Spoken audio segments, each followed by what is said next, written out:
I don't feel like I really get to do this anymore. I don't feel like I get to box anymore. What's going on, Laker fans? Lakers over the Bulls. 141 to 132, the final score. I really like my stance. Usually I got kind of a good stance. It's all about your footwork, right? And then it's basically how you churn. Do you know what I'm talking about? You guys don't know what I'm talking about. You want to know why? Because I don't know what I'm talking about. Lakers over the Bulls, 141 to 132, the final score. Appreciate you guys being a part of the post-game show here on Hoops Talk. First time you ever been on the channel, welcome. If you've been on here a number of different times, welcome back. Got a few things that I'm going to get into.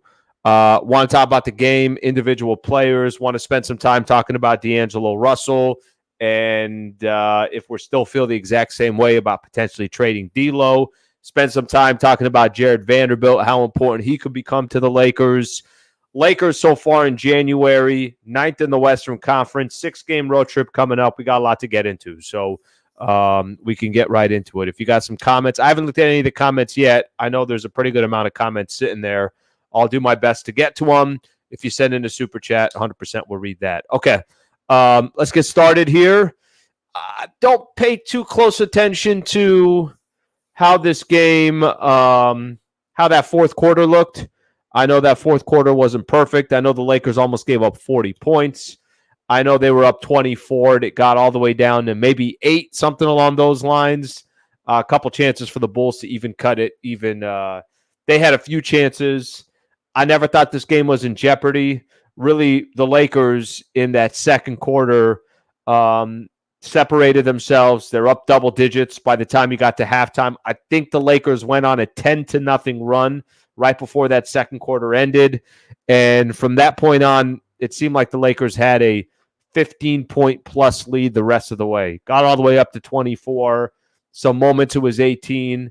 Yes, did the Bulls chip into it a little bit? That's fine. I actually didn't think it was that big of a deal. I saw some Laker fans tweeting out, they're playing with their food. You can't close out games. I saw a couple different comments, but like I said, not too worried about it. I don't think that was a big deal. Lakers really, for the most part, specifically from the second quarter on, I thought dominated game. I think second quarter alone was 42-35. And the Lakers got, a win that they had to have. Chicago's been playing some better basketball. I don't think people realize it because they got off to such a bad start, and their record is they started the season out 5-14. And coming into tonight's game, they were 16-10 in their last 26 games. That's a good record. 6 games over 500. But because they started out the season so bad, they've just been below 500 the entire time. So this Bulls team actually playing better than I think most people are giving them credit for. Lakers win the game, 141-132. 7 guys in double figures for the Lakers. Kind of a cool stat here, and I saw it on Spectrum. They put it up there. 4 guys with 20 points or plus. AD had 22 and 11. LeBron had 25 and 12. D'Lo, I'm going to spend some time on, had another 29 and 4 game with 8 threes. And Austin Reeves had a really nice night. It's good to see Austin Reeves get going. 20 points, 8 assists, 7 of 9 from the field. I will say this. I will say that defensively for the Lakers, there's other plays I'm going to get into. So I didn't even mention the other 3 guys. Taurean Prince hit 4 threes for the Lakers. Rui, not a lot of minutes, 19 minutes, but still got double digits and 10 points. And then Vando was just a complete game changer tonight. I thought he was really, really good for the Lakers. You're not going to win many games by giving up 132 points, but I'm going to go back to it. The fourth quarter, they gave up basically 40 points. Lakers will be fine. I don't think this game was a poor representation. I don't think that was a true 132. I think they took their foot off the gas. I think Chicago hit obviously a bunch of shots, and the Lakers were just unconscious from the field and from the three-point line, which I'll get into as well. But overall, I thought it was a comfortable win. I thought first quarter ended, Chicago had a crazy stat coming in. They're 15-3 when up by the end of the first quarter. Chicago had a 1-point lead. But like I said, midway through the second quarter, as Lakers were starting to close out that second quarter, they started separating themselves, up 6, up 8, up 10. And then before we got to halftime, They were up 16 points, and they took care of business from there. This is crazy. This does not happen very often, and I'm going to have to share the screen with you guys because, like I said, this is not something that most people are accustomed to when it comes to Laker stats. At least, look at this. How crazy is this? We seeing the same thing? We are seeing the same thing. Lakers shot 61% from the field. Okay. They shot 64.5% from the 3-point line.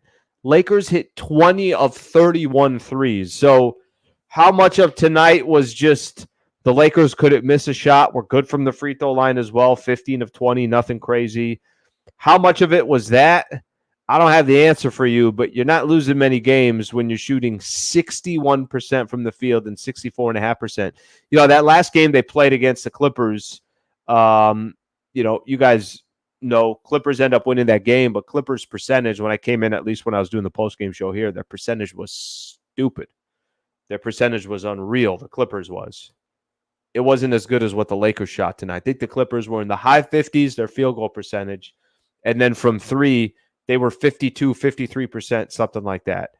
Lakers, ridiculous that they shot that well from the 3-point line, 20 of 31. So you're not going to lose too many games from that perspective. All right, let me get to some of these comments. I can start getting to some of these individual players. Remember that last time I tried going under the mic and all I did was just kept hitting the mic? Yeah, that didn't work out very well. All right, let's see what my people are talking about. Robert Sanchez, let's see the Ali shuffle tonight. That's awesome. Robert, I appreciate the super. The sad thing is I know exactly what you're talking about. Ali used to have that shuffle and kept jabbing while he was doing. Probably not the way I just did it, but I know exactly what you're talking about. All right, let's get to some more of these comments here. How much better than when Lakers actually win a game? Here's a good example. Always a good night after a Lakers W. You're not kidding there. Feels really good hitting a lot of threes. They hit an unbelievable amount of threes and were incredibly efficient. All right, Sliwa, trade or keep D'Lo? I'm going to start this one, and I'm going to go back to it because I did put up a poll a little bit earlier. It was during the game, and I was asking Laker fans a similar question. I got to be honest. The poll that I put up on Twitter, I'll share it later. I was a little surprised by it. So you guys make with that whatever you want. You could predict whatever you're thinking here. But I was a little surprised by it. I'll come back to that comment a little bit later. All right, see what else we got here.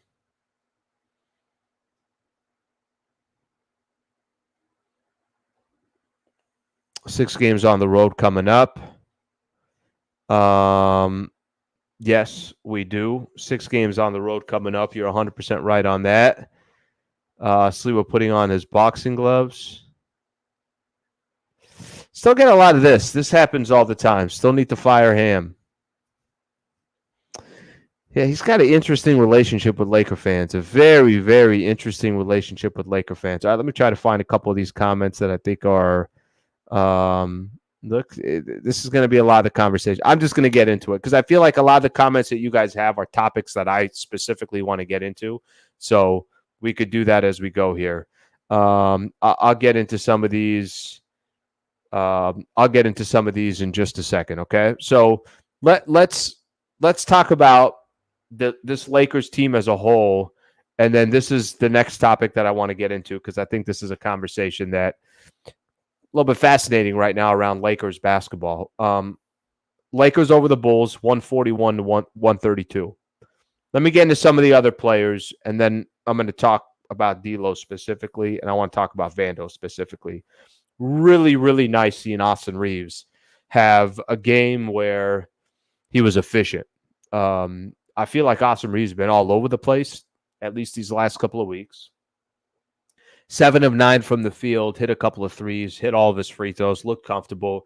Him and D'Lo were in the post-game interview, talking together. You could tell those two got a unique relationship, a genuine relationship, a good friendship. But they were on the presser together. But good to see Austin Reeves do what he did. Braun was 10 of 19 from the field. You like that. Anthony Davis, who I think only had maybe only 5 points at halftime, I think, ended up with 22 points, 11 rebounds, 6 assists, 10 of 18 from the field, played 36 minutes. I'm not trying to do this now. I don't think I need to. The starting five came out in the Western Conference. I was a little disappointed that Anthony Davis wasn't a part of that starting five. Now, who are you going to take off? I think AD has had a better year than Kevin Durant as far as what he does defensively, and he's still putting up numbers offensively. However, LeBron's already in the starting lineup. Can you really have two starters from the Lakers on a team that's 500? So I would have liked to have seen AD be a starter because I think he deserves it. However, I understand. I don't think you're putting LeBron and Anthony Davis as two starters on a team that's 500. So representing KD as well, I get it. I'm cool with, but AD has certainly played at a level where he can be a starter. So AD ended up 22 points, 11 rebounds, 6 assists. Torian hit 4 threes. Great to see it. If Torian has a good night, typically hitting those wide open shots, that's big for the Lakers. Look how crazy this is from this Lakers team from 3-point line. Torian Prince, 4 of 7. LeBron, 3 of 4. D'Lo, 8 of 13. I'm going to get into D'Angelo Russell. Austin Reeves, 2 of 3. Rui hit 2 threes. Jared Vanderbilt took a corner 3 and hit that one as well. Braun, on top of his 25 points, had 12 assists. Okay, Rui only played 19 minutes, which I really don't understand, to be honest with you. I really like to see Rui get some more minutes. Rui played 19. Maybe that's because Vando was doing what he was doing. Torian Prince was hitting shots, so maybe it has something to do with that. But Rui had 10 points, and then Vanderbilt had 17 and 5. I'm going to get into Vando in just a second. 3 steals. I want to talk D'Lo here. So let me just kind of key in specifically on D'Angelo Russell. He stays hot. The dude is balling. I mean, however you feel about D'Angelo Russell, he's balling. D'Angelo Russell's playing really, really good basketball. I keep saying this, and I'm going to go back to it because it's the best comp that I can give. If any of you guys play pickup basketball at all, there's always a guy in the gym that might not be the most athletic guy, but doesn't need to be the most athletic guy. He just kind of can pull up from anywhere, barely gets off the floor, and it's like everything is basically all upper body. Doesn't need to get into a full shooting motion, and almost sometimes even more comfortable at that, and splash, hits the 3. D'Lo reminds me of that guy that's at a pickup game at an indoor gym and just kind of hits shots from everywhere. And you're like, what the hell how's this guy hit these shots? But that's kind of just what he does. He's a hooper. He's a basketball player, playing his whole life. And it's this almost, it looks effortless when he takes some of these shots. I see D'Lo a lot of the times warming up. I see a lot of these guys warming up because when I'm doing the pregame show, typically what's happening when I'm doing the pregame show, a lot of these guys are going through their routine and everything else. D'Lo, some of these shots that he takes in the game where he's got the ball right here and he's kind of trying to make it look like he's not looking, and then out of nowhere it's just completely wrist and upper body. He practices that shot. So it's not like that's a shot that he just creates during a game. That's a shot that he actually prepares for. He's had a couple week stretch here where I saw the stats from Spectrum. Last 7 games, 27 and almost 7 assists a game. So even though his offensive numbers are going through the roof as far as his scoring goes, it's not actually affecting his facilitating. He's still facilitating for the Lakers. And, that's another game like I just mentioned. In his last 10 games, let's get a little bit larger of a sample size here. Last 10 games, he's 23 points a game, 6.6 assists a game, which is about his average for the month of January. And then, I guess it's kind of a trip to see it in his last 5 games. If you look at his most recent games, look at his point totals: 29, 20, 34, 27, and 29. That looks like it's AD or Braun. That doesn't look like D'Angelo Russell. I saw a tweet from Trevor Lane, Lakers Nation. What did he call him? He said something like D-Lo, trade deadline D-Lo, something like that. He's like, this is a real thing. Like this guy being talked about around the trade deadline, all these trade conversation, all these trade rumors. This is the best I've seen D'Angelo Russell play for a couple of weeks like this, for a 10-game stretch, for almost almost a full month of January. Guy's been excellent. I mean, let me say again, recent games, his last 5 games alone, look at these totals he's putting up. 29, 20, 34, 27, 29. Okay, what about his assists? 4, 10, 8, 7, and 3. So he's about almost 7 assists a game. So it's not like his assists are coming down. He's still facilitating. He's still dishing out 6, 7 assists a game, but he's dropping points like Bron or Anthony Davis would. It's incredibly impressive. I don't know. It's kind of coming out of nowhere for me. This is not something that I was expecting. I don't know how you guys feel about it, but I didn't think we were going to be having a conversation a couple weeks ago talking about, do you see what D'Angelo Russell's doing? So this begs the question, and I'll throw it out to Laker fans. Is changing your opinion at all about D'Lo? Are you watching D'Angelo Russell and saying, okay, wait, well, hold up here for a quick second. How much more time do we have till the trade deadline? Trade deadline is 2 weeks from today. So 2 weeks from today is the trade deadline. Are you having a little bit of hesitation and saying to yourself, maybe the answer is right here. Maybe it's just the players that we have all got to play better, and they haven't been living up to expectations, and now all of a sudden they're balling out. Or is this just a really good couple weeks stretch for D'Angelo Russell, and things are going to eventually average out? So 2 weeks from today, Rob Pelinka's got a decision to make. 2 weeks from today, Lakers will be back at home because they're going to go on a 6-game road trip. And by the way, the Kobe statue will be up. It'll be a Lakers Nuggets game. I mean, there's a lot in that game, but we're also going to have whatever that roster looks like is pretty much the roster you're going to have the rest of the season, unless you try to get somebody from the buyout market. Is your opinion changing on D'Lo? I'm going to share something with you guys because I put this out a little bit earlier, and I'm going to be honest. This one surprised me. So let me share this with you guys so we could look at it together. Okay. All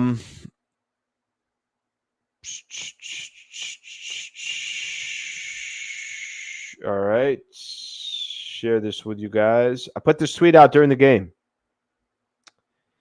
D'Lo has been great these last couple of weeks. Should the Lakers still trade him? I don't know if this is spur of the moment and people are watching D'Lo just doing what he's doing. But if you would have told me this was flipped, that's probably what I would have thought.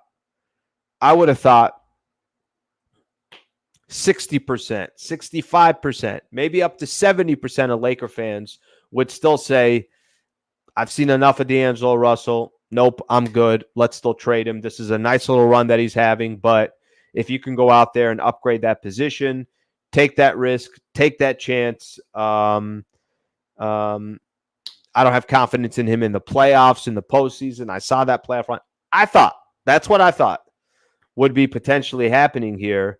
That has not been the case. Instead, it has been most Laker fans here are actually looking at it the other way. Most Laker fans are saying, no, I'm good with what we got here. Let's keep him. That threw me off. I wasn't expecting that. I really, really wasn't. Now, comments here. Playoffs, he's going to be hunted on defense. They need to upgrade without moving D'Lo or Reeves. Here's somebody. Agree with Sedano. Sell high. George Sedano, who's on 710 ESPN. The timing of his hot streak is pretty inconvenient. Yeah, it's not D'Lo. It's the contract. Keep him. Understand the limitation. Everyone's a little bit all over the place on this. I wasn't expecting that. I guess that's my point here when I show you guys. And that tweet, what do we got here? How many people voted? About 900 votes. So it's a pretty good sample size, right? It's not like I don't think it's going to change that much. So let's say tomorrow it's 1,500 votes or 2,000 votes, I don't think all of a sudden it's going to just start itching back up towards 50-50. I don't think that's going to happen. So I think at least it doesn't typically work that way. I think that's interesting. My opinion on all this, I'm going to be as genuine as I possibly can. It's interesting. I mean, I would still lean towards, if I could get DeJounte Murray, I would like to have DeJounte Murray on this team. That's what I would lean towards. What was a comment that I started a little bit earlier? Yeah, this is one of the comments. Are you convinced DeJounte is a needle mover over D'Lo? He's not as good of a passer and a shooter. Something you guys got to understand too with DeJounte Murray that is an advantage for the Lakers. He's on a contract for 4 years after this year. He's 27 years old. D'Angelo Russell, if he balls out this year, hypothetically, he's got a player option, which means at the end of the year, he could decide, let's just say he balls out and he's doing what he's doing. And now there's actually a market for him. And there's some teams out there that are willing to, hey, D'Lo, we'll sign you for 3 years, 60. I'm just using as an example, right? That now he could actually get a couple years, or maybe it's even 3 years at the same amount of money that he's making, and he just wants that security. There's also a little bit of a risk of watching D'Angelo Russell potentially walk away based upon if he balls out. Now, if he doesn't ball out, he's going to take that player option because if he doesn't think he can get a contract somewhere else. Okay. So I had another one that I start here. I'd sleep with trade or keep D'Lo. I could also admit this and admit it no problem. He's making things very interesting.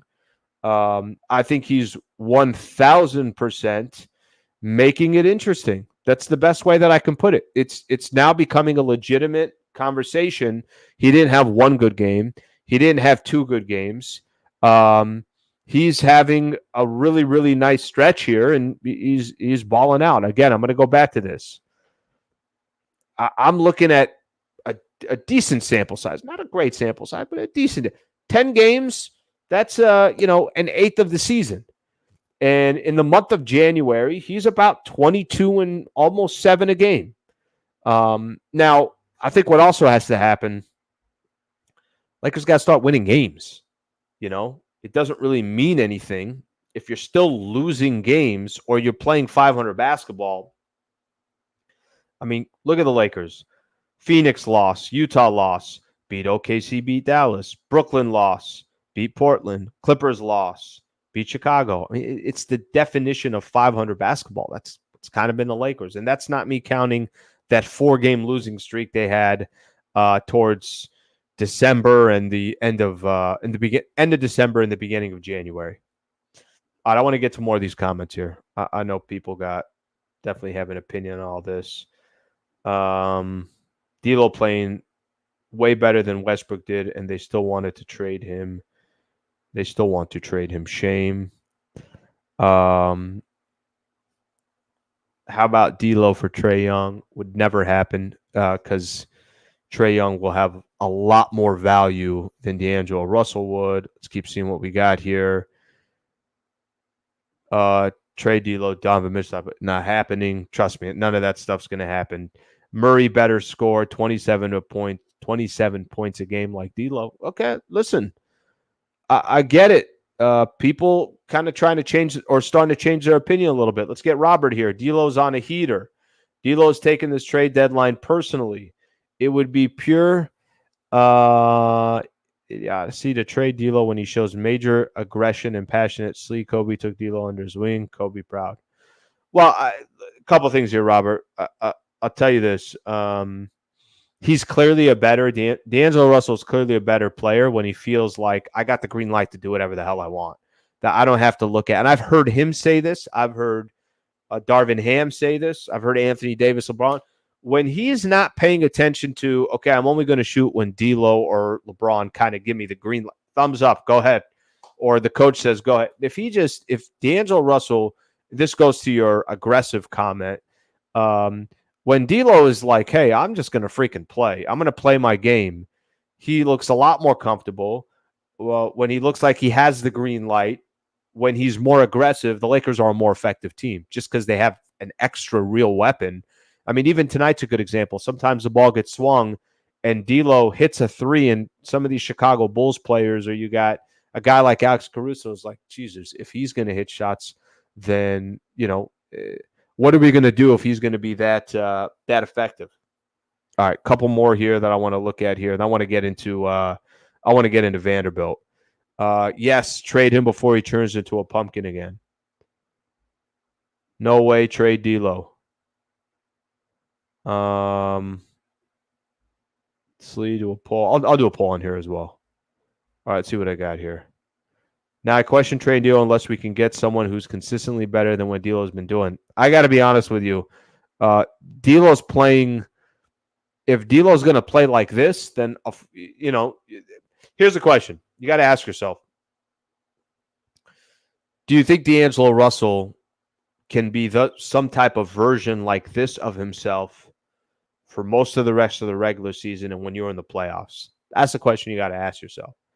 Because the way he's playing right now, there's no need to trade him.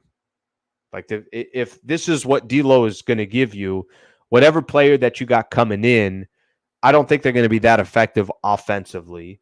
You have other players on this team that can be more defensive-minded. That was kind of the whole game plan that the Lakers had coming into the season. The question you got to ask yourself, but do you have faith that D'Angelo Russell can do this for a good portion of the regular season? You're going to have bad nights, that happens. You're going to have great nights, that happens.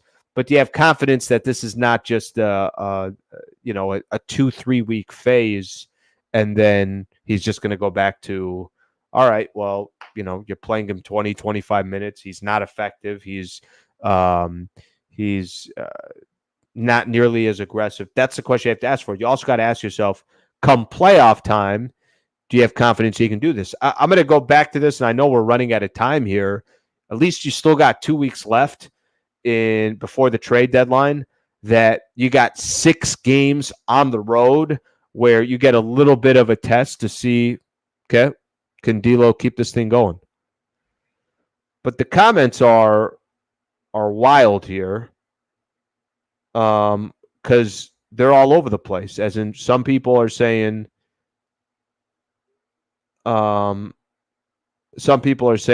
yeah, keep the dude. Other people are saying, yeah, go ahead and ship him off.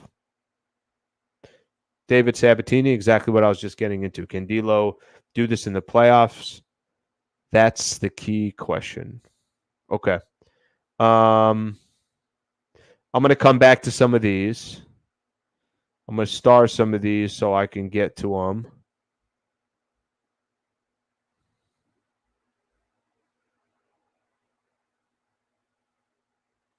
I'm going to star a few of these because I think they're good conversations. Man, I got to be honest with you guys. I love talking to NBA and Lakers basketball with this crew here. You know what I mean? I love when others are very, very interested in, obviously, Lakers basketball or the NBA, and this is just an awesome community. I mean, the comments that we got going on here, it's great. So I appreciate it. By the way, if you guys have not subscribed to the channel, please subscribe to the channel. Okay, I want to tell you guys something here. Underdog Fantasy is a partner here on this channel on Hoops Talk. Want to also help you guys kind of understand how a lot of this works. It's important that I have partners that are a part of the channel. And I'm looking, listen, I got some major plans for the channel. It takes a little time. I'm kind of learning as I go too, as I'm trying to take the channel to another level. But having partners are very important. So I'm very appreciative that Underdog Fantasy, that's a partner on the channel.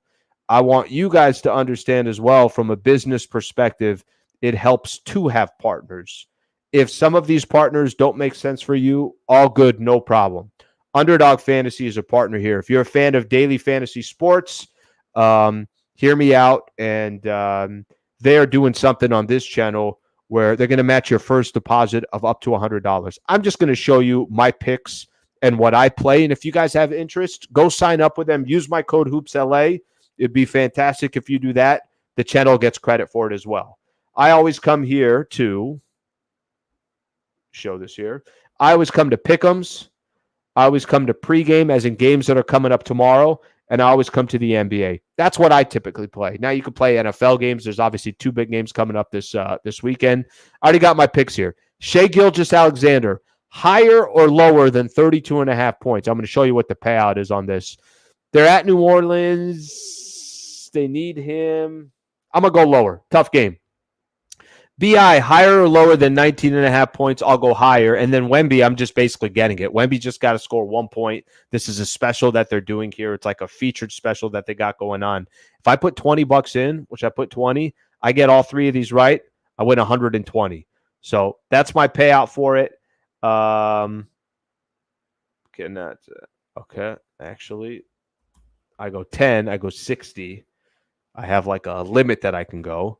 And that's it. I put my picks in. So if you guys got some interest there, feel free to be a part of that. I appreciate you guys hanging out for the read there for Underdog Fantasy. Okay, Vanderbilt. How about Vando? Can I talk about Vando here with my people here real quick? Is it just me, or is Vando starting to look like Jared Vanderbilt? Because there came a point in the season for me personally where I kind of started losing faith in Jared Vanderbilt. I'm like, man, we just signed this guy to a 4-year deal. He's got a 4-year extension after this year. And he was coming back from injury. He missed a ton of games. I hate to look at guys' stats and say, oh, well, Jared Vanderbilt is this player because of this. These are what his stats are. There's so much more to it than just looking at stats. Vando has played so far this year 24 games. So it's not like he's played a ton of games. Obviously, the Lakers are what? They're already 40-plus games in. They're 46 games in. So he's played just a little bit more than half of the games. I'm starting to see a different Jared Vanderbilt player because if you go look at Vando and you just look at his stats, you're going to see 4 points a game. You're going to see just under 5 rebounds a game. Okay, but is that telling the story of what Jared Vanderbilt is? Jared Vanderbilt, he had a specific role for the Lakers. We all know that. Jared Vanderbilt had a specific role for the Lakers coming into this season. We need you to play defense. We need you to be all over the place. We need you to find ways to contribute. And Jared Vanderbilt was supposed to come in for this Lakers team and kind of muddy the water. That was the idea. That was the concept with Jared Vanderbilt. That was exactly what the Lakers were going to eventually need from Vando. I'm starting to feel his impact in a game. Lakers played the Clippers on Tuesday. Today's Thursday, right? Yeah. Played them on Tuesday. I know Lakers didn't win that game, but how many offensive rebounds was Vando grabbing? How many tip outs did Vando have? How many plays was Jared Vanderbilt just involved in, right? All right, I'm not trying to sit here and tell you that Vando on a night-in, night-out basis is going to go 8 of 11 from the field, drop 17 points, have 5 rebounds, 3 steals, and a block shot. But the point I'm trying to make is that I'm starting to feel Vando when he's on the floor. And that's something that you saw last year once the Lakers traded for him. Certainly in that playoff run, there were games where you felt Vando's presence. And I think that's all you're asking for from Jared Vanderbilt. I literally don't think you're asking for anything else from Jared Vanderbilt other than be effective when you're on the floor, try to get some offensive rebounds, be all over the place on the defensive side, and get some gimmies when you get a chance. Starting to see that. He's also starting to be more comfortable on offense where drive into the basket, he looks more comfortable. Starting to actually look at the basket where he wasn't before. You could tell that his confidence level is starting to go up. And I think all that means is Vando's finally healthy. 27 minutes tonight doesn't really sound like a minutes restriction. Doesn't sound like that Darvin Ham's got to watch him and know that, hey, that leash is going to be short. I got to take him out. So I'm sure you guys are noticing it as well. Certainly the broadcasters are starting to notice it. You hear them talking about it on Spectrum. I'm sure John and Michael are talking about it during the games as well. But Vando 100% starting to have more impact, and it's fun seeing what Vando's been doing certainly over these last couple of games, because if all of a sudden you got hey, Vando's looking more effective. D'Angelo Russell's looking more effective. Austin Reeves is being more efficient. Hopefully, Rui can start turning things around. That's basically what you signed up for this offseason. This offseason was built to have that was the structure of what it was supposed to look like. That was the idea. That was the concept of the Lakers offseason. And hopefully for the Lake Show, this is something that we can get used to seeing again, because that has not been the case with Vando. It hasn't been the case with a lot of these role players. I think they've been incredibly, incredibly inconsistent. Okay, a couple Vando things here. Vando's presence makes a way bigger impact than Prince. Yeah, by the way, I see that a lot. The Taurean Prince. Not everybody's crazy about Taurean Prince getting some of the minutes that he's getting. Here's one here. Slee Vando is balling. He looks effective. He looks comfortable. He looks like he's back, I guess you can say. He looks healthy.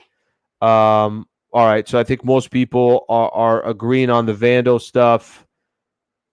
Healthy Vando. Vando is back. Yeah, I think there's a lot of people that are going to be on this train. I really do. Vando should be on the starting 5 ahead of Prince. So that's a conversation that's come up a lot of times. And I don't know if it's just, I'll tell you this. If Vando wasn't injured at the beginning of the season, he would have been the starter. But I think because Taurean Prince has been around all year, let's see how many games Taurean Prince has played, how many games he's missed. My own little curiosity here.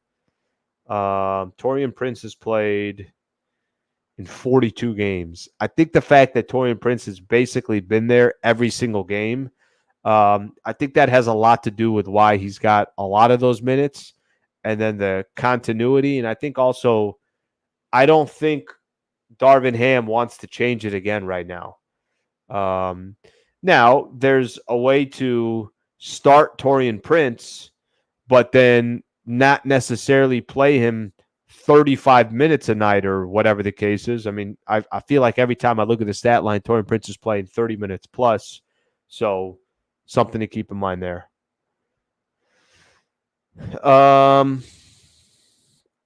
Don't forget Gabe Vincent when he's back later this season. Problem with Gabe Vincent, it's hard for me to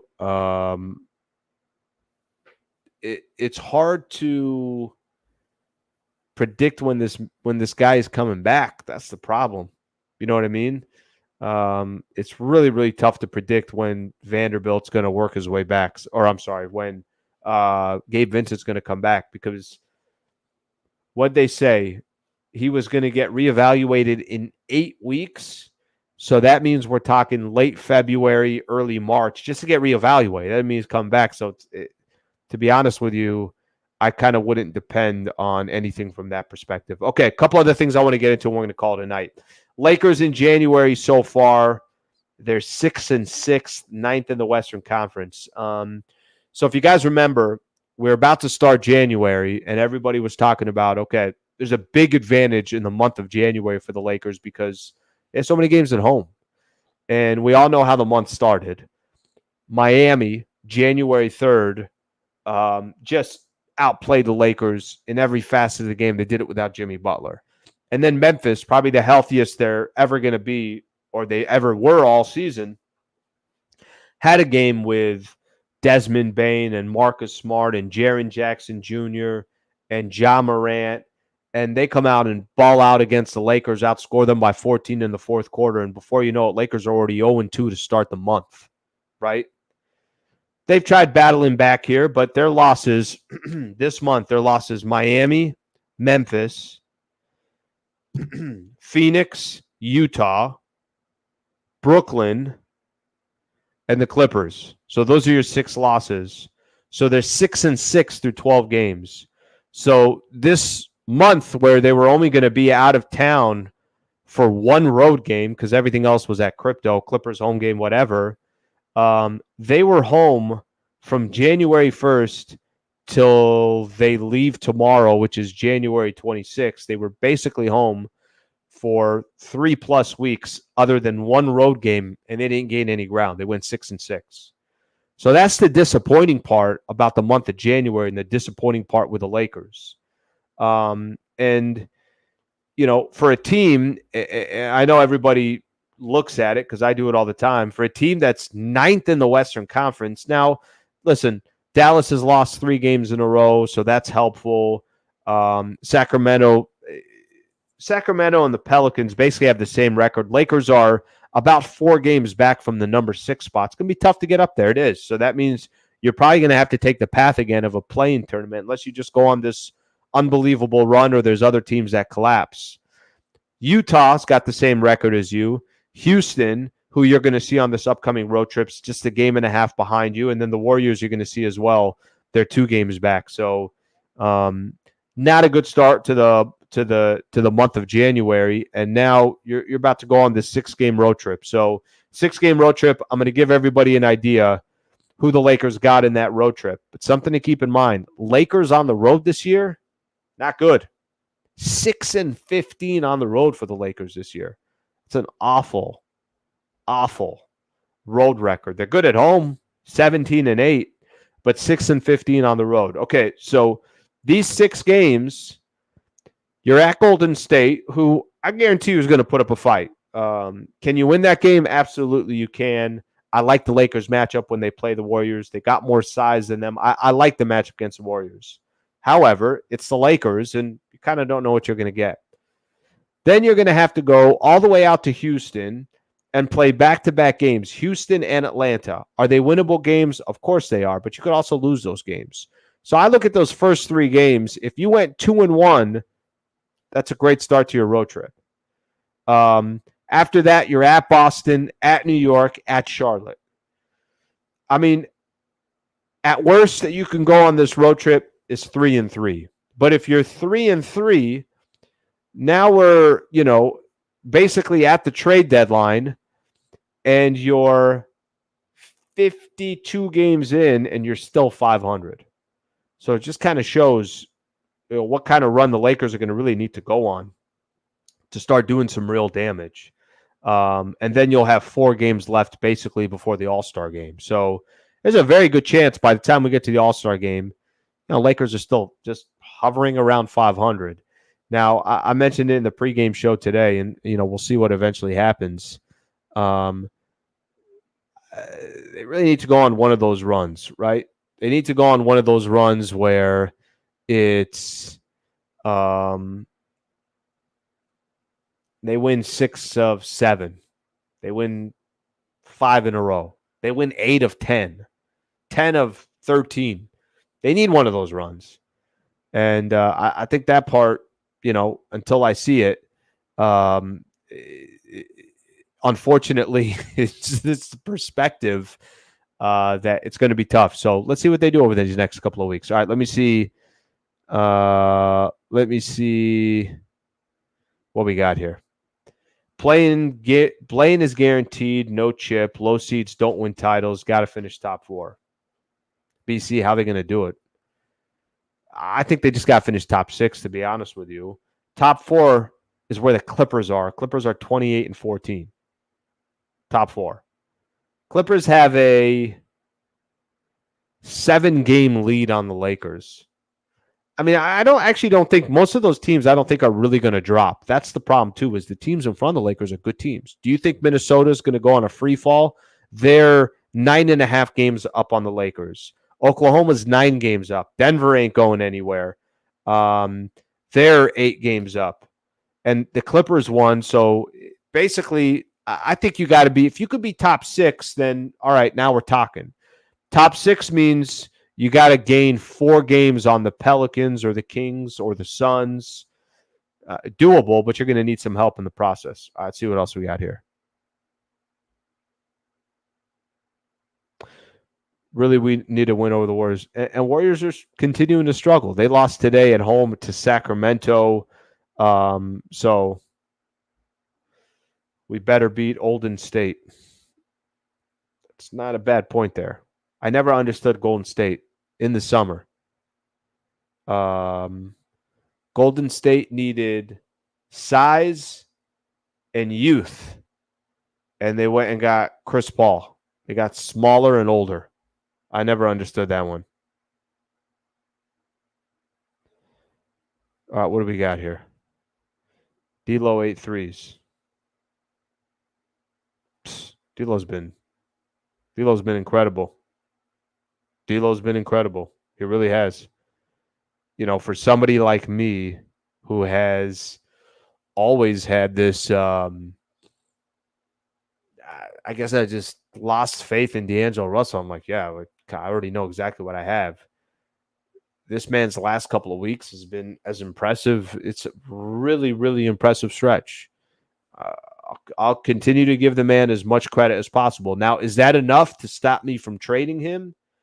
You know, if he's raising his value and you can still go out there and get somebody that you think is going to be a part of your roster and you like that player to be a part of your roster for the next 3-4 years, probably doesn't change my opinion, but how can you not think twice?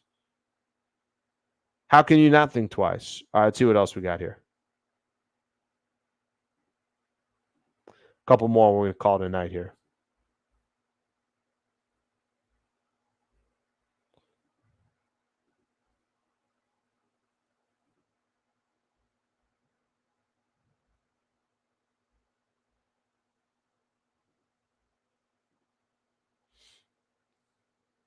You guys got me?